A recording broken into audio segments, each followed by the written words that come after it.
السلام علیکم معزز خواتین و حضرات، اس طرح کی پیاری پیاری ویڈیو دیکھنے کے لیے ہمارے چینل کو سبسکرائب کریں اور بیل کے آئیکن کو دبائیں تاکہ آپ کو ہماری ویڈیو سب سے پہلے ملتی رہے۔ السلام علیکم دوستو، پیش خدمت ہے اوتار ایپیسوڈ نمبر 28۔ ابھی تک ایسی کوئی بات معلوم نہیں ہوئی ہے، رام دیال نے جواب دیا، اور اس کے دائیں ہاتھ کی انگلیوں پر زخم تھا جو مہلک تھا۔ کیا اس نے اپنے لباس پر گولی چلائی تھی؟ میں نے دریافت کیا۔ تفتیشی افسر نے اس کے بارے میں کچھ بتایا کیا؟ نہیں، رام دیال نے نفی میں سر ہلا دیا۔ سینہ ننگا تھا، پہلی گولی ٹھیک نشانے پر نہ لگی اور دوسری، اس نے توقف کر کے سگار کو چباتے ہوئے دوسری طرف کر کے چبایا۔ یہ باتیں اخبار میں ہیں، تمہاری نظروں سے گزر چکی ہوں گی۔ ہاں، مگر اخبار میں سینہ ننگے کرنے والی خبر نہیں ہے، میں نے کہا، اور تم نے دائیں ہاتھ پر بارود کے ذرات اور مہلک زخم کا بھی ذکر کیا ہے۔ لیکن جب میں وہاں تھا تو اس نے اپنا ہاتھ زخمی کر لیا تھا اور میں نے اسے مختصر طور پر ہاتھ زخمی ہونے کا واقعہ سنایا۔ چھوڑو بھی ان باتوں کو، رام دیال نے قدرے بیزاری سے کہا۔ خودکشی پر تلا ہوا شخص ہاتھ کے زخم کی کیا پرواہ کرنے لگا؟ علاوہ بری وہ نشے میں دھت بھی ہو رہا تھا۔ جو مرنے کی تمنا رکھتا ہو وہ ہر بات سے بے پرواہ ہو جاتا ہے۔ کیا یہ امکان تو نہیں کہ اور اسے گولی مارنے سے پہلے بے ہوش کیا گیا ہو؟ میں نے اسے سوالیہ نظروں سے دیکھا۔ امکان تو ہے۔ رام دیال نے حسب عادت بجھا ہوا سگار دوسرے جبڑے میں منتقل کیا، مگر واقعتاً ایسا نہیں ہوا۔ میں نے کہا ہے کہ اس معاملے کو ٹھپ کر دو۔ خودکشی کا واقعہ المناک بھی ہے اور تم اسے قتل کی واردات بنانے چلے ہو۔ میں بتا چکا ہوں کہ رام دیال میرا مخلص دوست تھا۔ وہ اس بات پر پریشان تھا کہ انیل پرکاش کی خودکشی سے قبل میں اسے برانگیختہ کر آیا تھا۔ کم از کم اسے یہی رپورٹیں ملی تھی جو میرے خیال سے غلط راستے پر ڈالنے والی تھی تفتیش کرنے والوں کو۔ رام دیال، تمہیں یاد ہوگا کہ جب میں فائرنگ کے واقعے کے بعد آیا تھا میں نے تم سے چوپڑا کا ذکر کیا تھا۔ ہاں، مجھے یاد ہے، اور اس نے اکتاہٹ سے کہا، اور تم نے چوپڑا کے بارے میں خاصی دیر تک مجھ سے بات کی تھی۔ کہنا کیا ہے؟ ذرا یہ چیک کرنا ہے کہ گوپی ناتھ اور انیل پرکاش کے کیسوں میں چوپڑا کا کوئی گرگا ملوث تو نہیں۔ تمہاری تسلی کے لیے میں یہ بھی چیک کر لوں گا۔ رام دیال نے منہ بنایا۔ اب تم جا سکتے ہو، گھر جا کر آرام کرو اور سو جاؤ۔ رام دیال، میں نے کہا، میں تم سے ایک اور تعاون چاہتا ہوں۔ گوپی ناتھ اور انیل پرکاش دونوں کی انگلیوں کے نشانات مجرموں کے ریکارڈ سے چیک کرنا۔ اگر تمہارے ریکارڈ میں نہ ہو تو CIA کی فائلوں سے پڑتال کروا لینا۔ مجھے توقع تھی کہ وہ پھٹ پڑے گا، مگر ایسا نہیں ہوا، اور اس نے میری بات تحمل سے سنی۔ چند لمحوں تک سوچنے کے بعد بولا، دیوا، کیا تمہارے پاس کوئی ٹھوس ثبوت ہے، سراغ ہے جو میرے لیے بھی مفید ثابت ہو سکتا ہے؟ ابھی تک تو کوئی نہیں، میں نے نفی میں سر ہلا دیا، مگر ایک عجیب بات ہے کہ گوپی ناتھ کی بہن مجھ سے اپنے بھائی کی موت کی تحقیقات کروانے آئی، اور اس تفتیش کے لیے مجھے ڈاکٹر مکھرجی کے پاس جانا پڑا، اور میری متعلق معلوم ہوتے ہی ڈاکٹر مکھرجی نے کسی کو فون کیا، اور پھر میں نے اسے سشمیتا سے اپنی ملاقات کا حوالہ سنایا، اور جب میں وہاں سے نکل کر گیا تو مجھے قتل کرنے کی کوشش کی گئی، اور بھاگنے والے شخص کے بارے میں پورے یقین سے کہہ سکتا ہوں کہ وہ چوپڑا کا گرگا ہوگا۔ ایک بات اور، آج صبح ہی میری خدمات حاصل کی گئی اور اسی رات کو انیل پرکاش نے خودکشی کر لی۔ میں نے توقف کر کے شانے اچکائے۔ میں ابھی تک کسی کلی نتیجے پر نہیں پہنچا، مگر مجھے یہ سب باتیں معمول کے مطابق نہیں لگیں۔ میں اندھیرے میں ہوں اور ہاتھ پیر مار رہا ہوں۔ انیل پرکاش کی خودکشی معمہ بن گئی ہے۔ بہتر ہے میرے دوست دیوا کمار، تمہاری حکم سر آنکھوں پر۔ اور اس نے ایک طویل سانس لی، اور اس کے چہرے پر فکر مندی کے تاثرات تھے۔ چونکہ وہ ایک ذمہ دار اور فرض شناس افسر تھا، اس لیے ہمیشہ محتاط رہتا تھا۔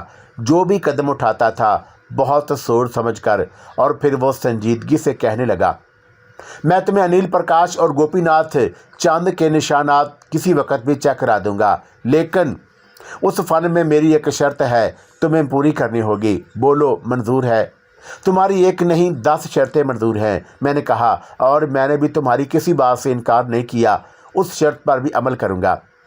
मेरी शर्त समझो या ताकीद समझो, रामदयाल बोला, और वो बातें तुम अपने तक महदूद रखना, ये राज ही रहे, क्योंकि तुम जानते हो कि बहुत सारे लोग जिनमें पुलिस अफसरान भी हैं वो तुमसे कितनी खार खाते हैं, जलते हैं, इसलिए कि तुमने जो कारनामे अंजाम दिए उन्होंने पुलिस के महकमे की नाअहली साबित कर दी।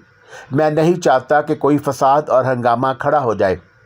जो काम खामोशी से होते हैं वो ज़्यादा बेहतर होते हैं और फिर तुम्हारे लिए ज़्यादा बेहतर होंगे। शुक्रिया दोस्त। मैंने कहा कि मैं तुम्हारी बातें ज़हन में रखूँगा और यूँ भी मैं ये बात किसी को नहीं बताऊँगा। मेरा ख्याल है कि तुमने ये देखा और महसूस कर लिया होगा कि मैंने तुम्हें अब तक शिकायत का मौका नहीं दिया। और फिर मैं उससे हाथ मिलाकर वहाँ से चला आया। कुछ देर बाद मैं अपने होटल के कमरे में था जो एक अपार्टमेंट की मानद था, और मैं उस कमरे की खिड़की में खड़ा बाहर की तरफ झांक रहा था। वहाँ से कंट्री क्लब और चलते फिरते लोग साफ दिखाई देते। गलियाँ भी नज़र आ रही थी जो इमारतों के अकब में थी। उन गलियों से जो जोड़े गुजर रहे थे वो सन्नाटे और वीरानी से फ़ायदा उठा रहे थे। उसके अलावा वो रोशन कमरे जिनकी खिड़कियों पर पर्दे कदरे हटे हुए थे, बेडरूम्स भी थे। चूँकि रात का वक़्त था और खासी रात बीत गई थी, इसलिए ऐसे ऐसे मनाज़र नज़र आ रहे थे कि निगाह हटाने को दिल नहीं करता था। वो मुझे देख नहीं सकते थे। मैंने उनके कमरों में झांकने से गुरेज किया। ये मायूब सी बात थी। मैं अंधेरे में खड़ा था और यूँ भी ये एक तरह का अपार्टमेंट था, इसलिए मैं लिविंग रूम के अलावा किचन, वाशरूम और ख्वाबगाह भी थी। मैंने शुगल के तौर पर शीशे के एक छोटे से तालाब में मछलियां भी पाल रखी थी। मछलियों को चारा डालने के बाद जब मैं खिड़की के पर्दे ठीक करने बढ़ा तो दीवार गिर घड़ी में रात के 12 बज रहे थे। क्या देखता हूँ कि उस गली में 6-7 जवान 2 हसीन लड़कियों को अपने नरगे में लेकर एक गली में ले गए। वो बदमाश चाकू और पिस्तौलों से मसला थे और लड़कियों के मुंह पर टेप चिपकाए हुए थे। वो उन लड़कियों को लेकर एक चबूतरे की तरफ बढ़े और वो दोनों ना सिर्फ बेहद दहशतज़दा थी बल्कि लर्ज़ा बंदाम भी। वो बहुत बेबस थी और फिर उनके साथ एहतजाजी तौर पर दस्तराजी और मनमानी होने लगी और फिर उनको लिबास करने की कोशिश की जाने लगी। फिर मैंने एक लम्हे की ताख़ीर भी नहीं की और मैं 7वीं मंजिल पर था। तन्हा उन लड़कियों की मदद के लिए जाना हमाकत थी। मैंने अपना रिवाल्वर निकाला और उनकी नाल पर सही सलेंसर नस्ब किया और फिर उस बदमाश के पैर का निशाना लिया और जिसने एक लड़की को चबूतरे पर बिठाकर उसके गिरबान में हाथ डाल दिया था।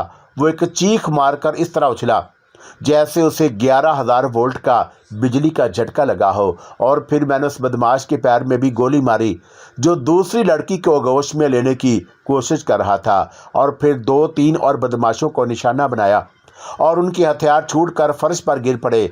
मैंने पे दर पे फायर करके उन्हें इस बुरी तरह मतवश और हरासा किया कि उनकी कोई समझ में नहीं आया कि ये क्या आफताब है, और फिर मैंने उन्हें ज़ख्मी कर दिया था। वो बुरी तरह चीखते कराहते हुए लड़कियों को छोड़कर भागे।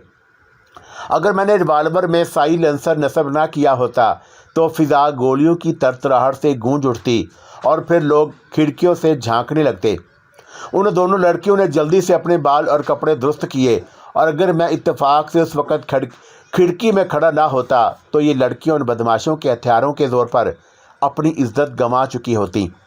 ये कोई नई बात और नया वाक़या नहीं था।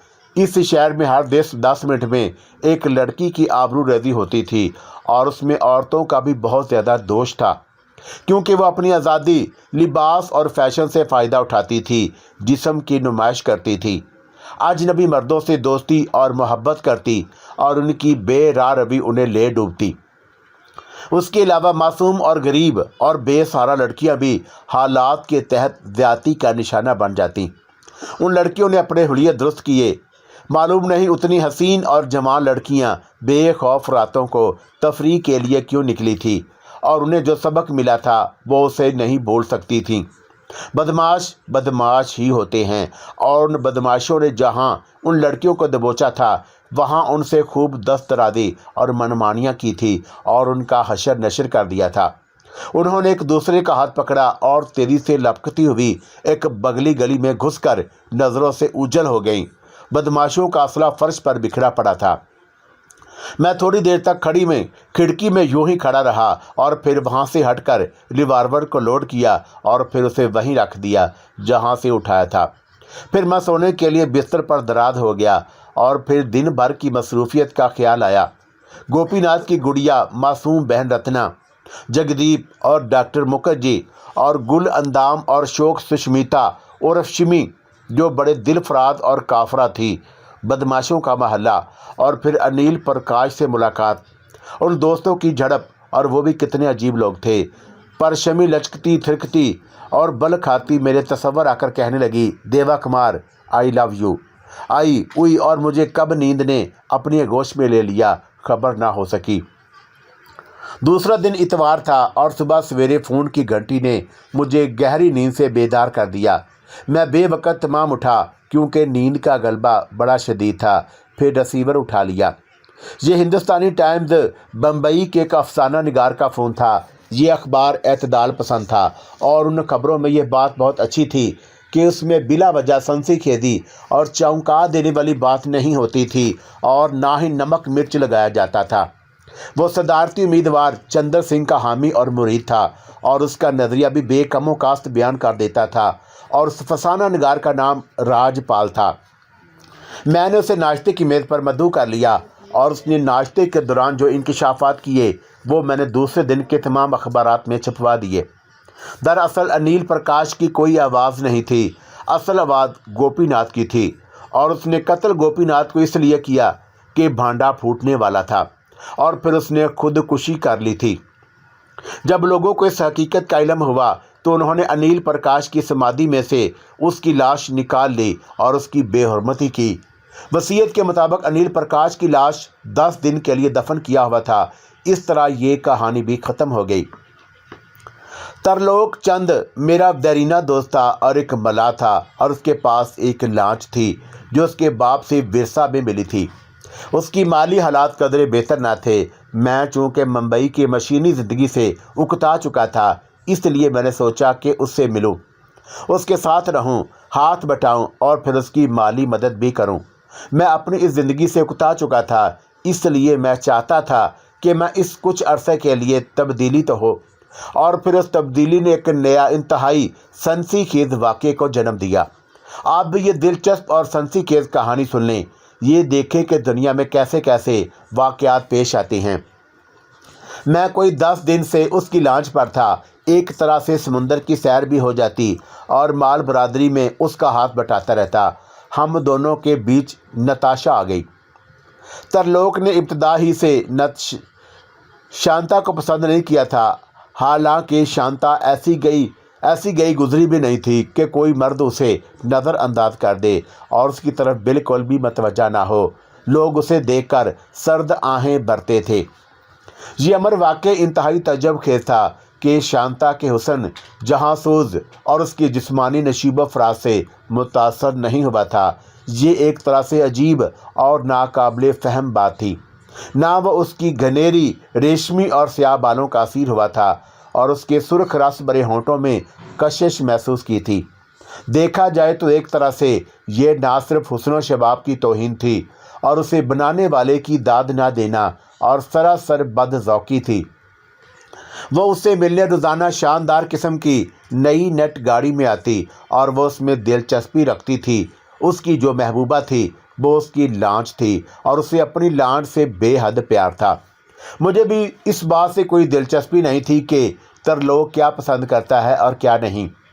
शांता की दोस्ती ऐसी थी कि जैसे वह सिर्फ मेरी है और मैंने ये बात तरलोक पर ज़ाहिर कर दी कि हम दोनों जिस स्कूल में ज़ारी तालीम थे उसमें लड़कियां भी पढ़ती थी। हम मैट्रिक में थे।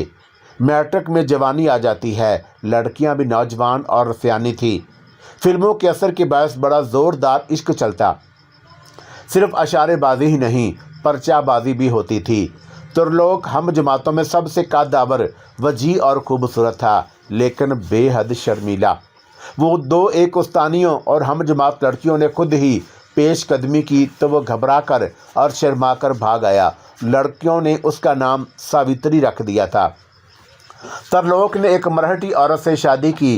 वो बहुत ही काली थी, लेकिन उसकी रंगत और रोगनी थी।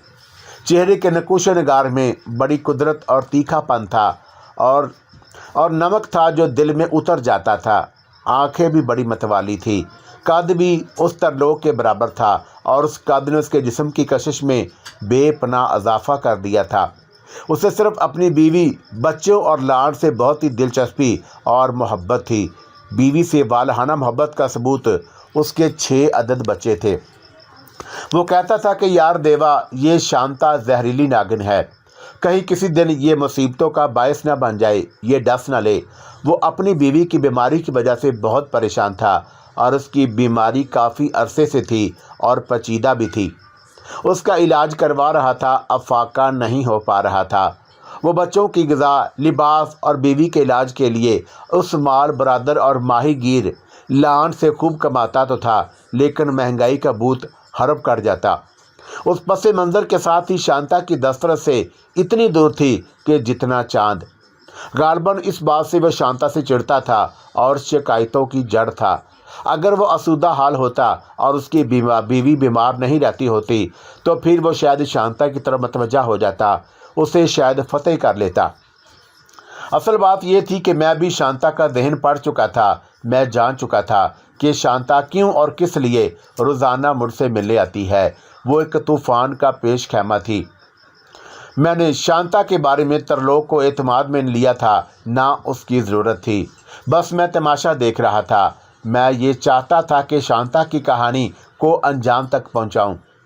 उससे ज़रा तफरी रहेगी और ये जो सपाट सी ज़िंदगी है उसमें ज़रा हुस्न और रंगीनी पैदा हो जाए। ये शांता जो हमें बेवकूफ़ समझ रही थी तो खुद बहुत बड़ी अहमक थी। मैं उसकी गैर महसूस अंदाज से माली अमानत कर रहा था और उसकी बीवी करीना को तरलोक की अदम मौजूदगी में कुछ रकम दे आता था और बच्चों के लिए कुछ ले जाता। एक दिन वो मुझ पर बहुत बुरी तरह बरस पड़ा।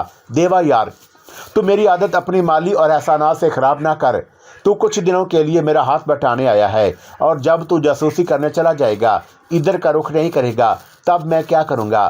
तू मुझे नकारा बना रहा है। सुनो दोस्त, मैंने उसे जवाब दिया, तू मेरी दोस्ती को किसी और तनाज़र से ना देख। करीना मेरी भाभी है और बच्चे मेरे भतीजे और भतीजियाँ हैं। मैं जो करूँगा वो करता रहूँगा। तू अपनी चूंच बंद रखा कर। शांता जब कभी आती तो उस बात का ख्याल रखती थी कि तरलोक मौजूद ना हो और वो आज़ादाना तौर पर मिल सके, और उसका ये ख्याल था कि मैं बहुत बेवकूफ़ हूँ और मुझे आसानी से शीशे में उतार सकती है। तरलोक के रवैये और सर्द मोहरी से वो मेरी तरफ राग़िब हुई थी।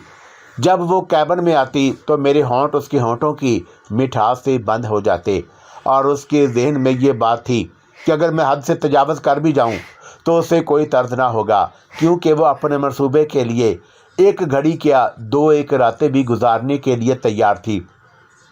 वो एक शातिर, फाशा और बदचलन थी और उसके नज़दीक आबरू का कोई तसव्वुर ना था, मगर मैंने अभी उसे भरपूर फ़ायदा नहीं उठाया था। ऐसी कोई जल्दी भी ना थी, क्योंकि ये शिकार हाथ से निकल जाए सवाल ही पैदा नहीं होता। बच के भी कहाँ जा सकता था। मैंने गैर महसूस अंदाज से ऐसा घेरा तंग किया हुआ था कि वो फंस कर रह गई।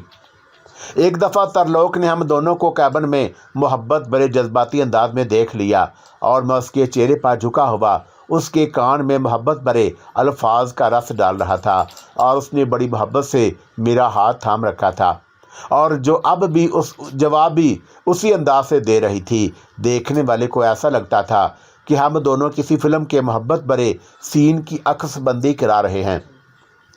तरलोक जल्द वापस आ गया था और उसके आने का पता ना चला था और ना ही आहट हुई थी। हम दोनों दुनिया माफिया से बेनियाज कैफो सरूर की दुनिया में बड़े बेसरो सामानी के आलम में भटक रहे थे, इसलिए उसकी मौजूदगी को महसूस ना हुई। देवा कुमार, तरलोक ने कैबिन से बाहर खड़े होकर कहा, तुमसे एक ज़रूरी बात करनी है, बाहर आओ। शांता और हम दोनों अलग हो गए। शांता ने बाल और लिबास दुरुस्त किया और फिर वह मेरा बोसा लेकर कैबिन से तेजी से बाहर निकल गई। तुम तबाही के रास्ते पर जा रहे हो देवा। वो रेलिंग के पास खड़ा रस्सियां लपेटता हुआ बोला, ये औरत अच्छी नहीं है। ये तुम कैसे सुराग इंसान हो? तुम्हें अच्छे बुरे की तमीज़ नहीं। मैंने उसे एक नज़र में पहचान लिया। वो कैसी औरत है ये तो मैं भी जानता हूँ। मैंने कहा, चूँकि बहुत हसीन, जवान और बेहद दिलकश है। सिफत में दिल बहलाने से क्या है, सुनो। वो किसी बुरी नीयत से आ रही है और उसके इरादे अच्छे नहीं लगते, उसने कहा। और तुमने भी अंदाज़ा किया होगा क्योंकि तुम जासूस हो। वो तुम्हें अपने जाल में फांस रही है। सिर्फ 6 दिनों में तुमसे इतनी करीब हो गई जैसे 6 बरसों से तुमसे मिल रही हो। और तुमने इस बात पर गौर किया, क्या उसने तुम्हें दोस्ती और आमद का मकसद बताया भी है? तरलोक। और मैंने उसके कंधे पर हाथ रखकर उसकी आंखों में झांका। तुम बेफिक्र रहो, वो हमारा बाल तक बीका नहीं कर सकती। और उसके इरादे क्या हैं क्या नहीं हैं वो किसी दिन आश्कारा हो जाएंगे। जल्द ही बिल्ली थैले से बाहर आने वाली है। जब कोई गर्द होती है तो मर्द क्या, औरत भी झोली में आ गिरती है। और मैं उस वक़्त गुजारने के लिए दिल बहला रहा हूँ। 2-1 दिन में उगलने वाली है और वो ये चाहती है कि मुझे पूरी तरह अपनी मुट्ठी में कर ले। देखो दोस्त, तरलोक ने कहा, मैं ये नहीं चाहता कि तुम और मैं एक दूसरे से बददिन हो जाएं, दोस्ती में फ़र्क आ जाए। दोस्ती में फ़र्क आने का सवाल पैदा नहीं होता। मैंने उसे दिलासा दिया, ऐसी 1000 लड़कियां तुम पर कुर्बान कर सकता हूं। चूँकि मैंने तरलोक को नहीं बताया था कि उस लड़की का जहन पढ़ चुका हूं, इसलिए वो उस अंदाज से सोच रहा था। वैसे उसकी बात काफ़ी हद तक दुरुस्त थी। 1 हफ्ता कबल उसने गोदी पर आना जाना शुरू किया था। पहले दिन उसने हमारी लॉन्च पर आकर यह दरियाफ़त किया था कि क्या ये लॉन्च किराए पर भी मिल सकती है। तरलोक आमादा हुआ तो उसने आमदोरफ़त शुरू कर दी थी। मैंने महसूस किया था कि तरलोक को उसका आना और मुझसे घुल मिल कर बात करना सख्त नागवार लग रहा है। कोई और होता तो शायद वो उसे तलख कलामी करता। मेरी आंखों में शांता का सरापा नक्श था। वो जब भी आती मैं उसे देखने लगता। उसे बंदरगाह के चिकनी लकड़ी के तख्तों पर बच बच कर कदम रखते हुए, अतराफ में बैले काट कबाड़ से खुद को बचाते हुए उस पर उसकी पुरवकार चाल को देखता। और जब वो साड़ी में आती तो उसे हाथों से पकड़कर इतना ऊपर उठा लेता कि उसकी सडोल मरमरी और गोरी पिंडलियां धूप में तलवार की मानद चमकने लगतीं। फिर मेरे कानों और फिजा में तेज़ तेज़ सीटियां गूंजने लगतीं, जो उसे उस हालत में देखकर लांचों का काम करने वाले मलाहों के होंठों से बेइख्तियार आह निकल जाती हैं। मैं वो लम्हा कभी नहीं भूल सकता जब उसकी और मेरी निगाहें चार हुई थी और उसने मुझे खुद सपुर्दगी के अंदाज से भी देखा था। और उसके उस भरे सुर्ख गुदाज होंठों पर जो खफीफ सी दिलकश मुस्कुराहट उभरी थी, वो आज अब भी मेरे दिलो दिमाग पर नक्श थी। उसने मेरी जानब पेश कदमी की थी। मैंने आगे झुक कर वी का डब्बा उठा लिया और उसे गोद में रखकर मोटी मोटी रस्सियों में गिरा देने लगा। और फिर मैंने उसे कहा, तरलोक, हम आपस में बचपन से दोस्त हैं और इस तरह हम एक दूसरे के शरीके कार भी हैं। दोस्ती एक दूसरे से जो मोहब्बत है, उस नाते उस वक़्त तक इस लांच पर मेरा उतना ही हक है जितना तुम्हारा है। और मैं जब तक यहाँ तक आता रहूँगा, यूँ समझो कि हम दोनों बराबर के हिस्सादार हैं। चुनाचा मैंने ये हक इस्तेमाल करते हुए दावत दी कि वो हमें भी साथ ले जा सकती है, बल्कि ले जाना होगा, क्योंकि हम ये लांच बगैर ज़मानत के सिर्फ तुम्हें किराए पर नहीं दे सकते और तुम उसकी ज़रे ज़मानत जमा नहीं करा सकती हो। ये कोई कार नहीं है, लांच है। और इस बात पर इमादा है कि हम भी टरप पर चल सकें, क्योंकि लाखों की ज़रे ज़मानत जमा कराने से कासर है। लांच पर औरतों के लिए कोई गुंजाइश नहीं, तरलोक ने हज़ियानी लहजे में कहा। वो क्यों और किस लिए किसके साथ जाना चाहती है? क्या दूसरे मर्द नहीं हैं जो लांच का किराया तय करता? और मुझे तो दाल में काला मालूम होता है, इसलिए कहता हूँ कि उससे होशियार रहो। क्या तुम्हारे कान पर जूं नहीं रेंगती और तुम उसे दिल दे बैठे और उसे ज़ोरदार माशका चल पड़ा है? वो तुम पर मेहरबान होकर तुम्हें उल्लू बनाना चाहती है। देवा, क्या तुम इतनी सी बात भी नहीं समझते? ऐसा करो कि तुम उस ट्रिप पर ना जाओ और भाभी बच्चों का ख्याल रखो। मैंने बदस्तूर रस्सियों में कांटे बांधते हुए कहा। तुम्हारे जाने से हर्ज होगा, तुम्हारी अदम मौजूदगी से कोई फ़र्क नहीं पड़ेगा। तमाम मामला से मैं खुद ही निपट लूँगा।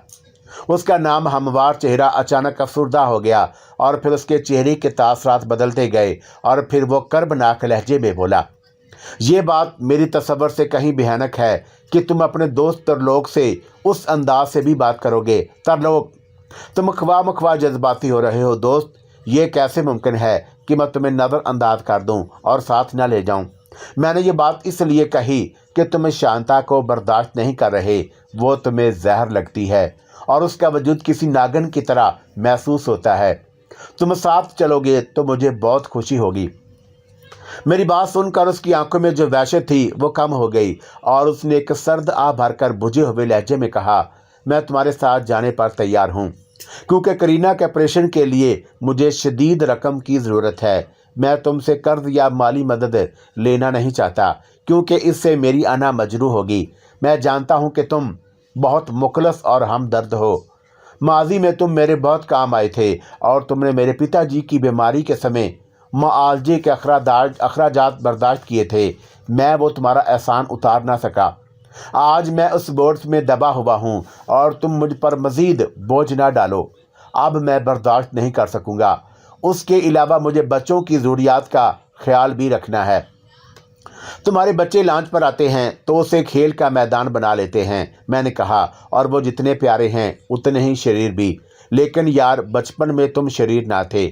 आज सुबह मुझे इंजन रूम में प्लास्टिक का एक आबी पिस्तौल मिला और उसके अलावा वहाँ तेल का एक डब्बा उल्टा पड़ा हुआ है। ऐसे लगता है कि किसी दिन तुम्हारे शरीर बच्चे लांच को डुबोकर ही दब लेंगे और फिर ना रहेगा बांस, ना बजेगी बांसुरी। फिर किसी लांच या जहाज़ पर मलाह की मुलाजमत कर लेना और उसके सिवा चारा भी नहीं। मगर क्या किया जाए। तरलोक ने अपने हाथों को जुम्बश दी। वो बच्चे हैं, उन्हें लांच में खेलना बहुत पसंद है। ज़रूर खेलें, मगर इस लांच पर नहीं तरलोक, मैंने उसे समझाया। तुमने उन्हें लांच से दूर रखो, ये तुम्हारे और तुम्हारी लांच के लिए बेहतर है। अगर उन्होंने आइंदा यहाँ खेलने की कोशिश की तो मैं उन्हें सख्ती से मना कर दूंगा। तुम इस बात को पसंद करो या ना करो, इसलिए तुम्हारी ये लांच तुम्हारा जरिया माश है। इसे नुकसान पहुँचने की सूरत में क्या करोगे? मैंने तो इस पहलू पर सोचा नहीं, उसने कहा।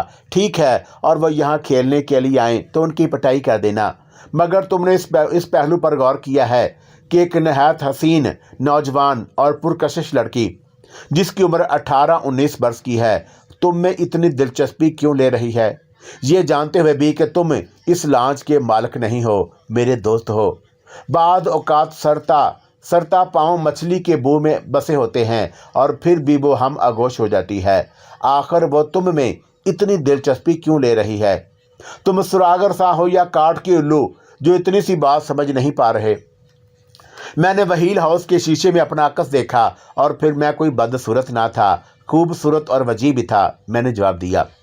वो जो मुझ में इतनी दिलचस्पी ले रही है उसकी ये वजह है कि मैं बहुत खूबसूरत, वजी हूँ और दराज कद हूँ। तुम जानते हो कि दराज कद मर्द औरतों की बहुत बड़ी कमज़ोरी होते हैं। क्या मैं औरतों के आइडियल मर्द की तरह नहीं हूँ? दूसरी वजह 2-1 दिन में मालूम हो जाएगी, शायद आज रात मालूम हो जाए। उसने मुझे आज रात अपने फ्लैट पर बुलाया है और वह शायद मुझे किसी मामले में एतमाद मिले। कोई बात है ज़रूर, इसलिए उसने बुलाया है। वो तुम पर मेहरबान होकर और फ़यादी का मुजाहरा करके अपने जाल में फांसना चाहती है, तरलोक ने कहा। होशियार रहना दोस्त। मैंने उसके फ्लैट के दरवाजे पर दस्तक दी तो उस वक़्त रात के 11 बज चुके थे। दरवाज़ा उसने खोला। वह शब ख्वाबी के नामुनासिब लिबास में थी और उसने हल्का और नफीस सा मेकअप किया हुआ था। हुस्न की करिश्मा साजियाँ वाज़े थीं। उसने मुझे किस लिए बुलाया था मैं जानता था, लेकिन मैं क्यों और किस लिए तरलोक को बताता, और उसे इस बात का इल्म नहीं था कि मैं टेलीपैथी का माहिर भी हूँ। और शांता भी नहीं जानती थी कि मैं सुरागर सा हूँ, क्योंकि वो दुबई में 2 बरस रहकर आई थी और उसे आए हुए सिर्फ 2 हफ्ते हुए थे। वो एक गिरोह की सरगर्म कारकुन थी। वो एक मंसूबे के तहत आई हुई थी। मैं अंदर दाखिल हुआ तो उसने दरवाज़ा बंद करके बड़ी गर्मजोशी और जज्बाती अंदाज से इस तरह इस्तकबाल किया कि हम दोनों आज़ादी का लिबादा ओढ़े जवानी के जंगल में भटकने लगे। वो मेहरबान इतनी जल्दी हो जाएगी मुझे अंदाज़ा न था। उसने जिस फ़यादी का मुजाहरा किया था उसने दिल खुश कर दिया। ये 3 बेडरूम का फ्लैट था और मैंने उसके ज़हन से मालूम कर लिया कि खुफिया कैमरे कहाँ निस्ब हैं। हमारे बोल्ड सीन की अक्सबंदी की जा रही है और ये सब मुझे ब्लैकमेल करने और जाल में फांसने के लिए था। हम दोनों के सिवा फ्लैट में कोई न था। ये खुद कार कैमरे थे जो वीडियो फिल्म बना रहे थे। उन कैमरों की आंखें उस कमरे में थी। जब हम दोनों गिलादत के दलदल से बाहर आए तो मैं नोशी का दौर शुरू हुआ और मैंने मौका पाकर उसके जाम में बेहोशी की दवा मिला दी। जब वो बेहोश हो गई तो मैं उस कमरे में गया जहां वो दो कैमरे थे और वो फिल्म से मनाज़र की अकसबंदी कर रहे थे। वो वीडियो केस थे और फिर मैंने उनकी फिल्में नाकारा कर दी और फिर कमरे में आ गया। और जिस वक्त वो होश में आई थी मैं सोता बनकर गहरी सांसें ले रहा था और उसने मुझे झंझोड़ कर बेदार किया। फिर उसने कहा, मेरे ख्याल में अब काम की बातें हो जानी चाहिए। अच्छा ये बताओ कि तुम्हें मुझसे मोहब्बत है या नहीं? I love you. सारी रात जो बातें हुई हैं क्या तुम्हें उससे अंदाज़ा नहीं हुआ कि मैं तुमसे मोहब्बत करता हूँ? मैंने जवाब दिया। तुम्हें इस बात का कैसे और क्यों कर एहसास हुआ कि मैं भी तुमसे मोहब्बत करती हूँ? वो मोहब्बत भरी आंखों से मेरी आंखों में झांकने लगी। जो औरत अपना तन मन सौंप दे वो इस बात का सबूत है कि वो मोहब्बत करती है। मैंने उसके बालों को सहलाया। I love you.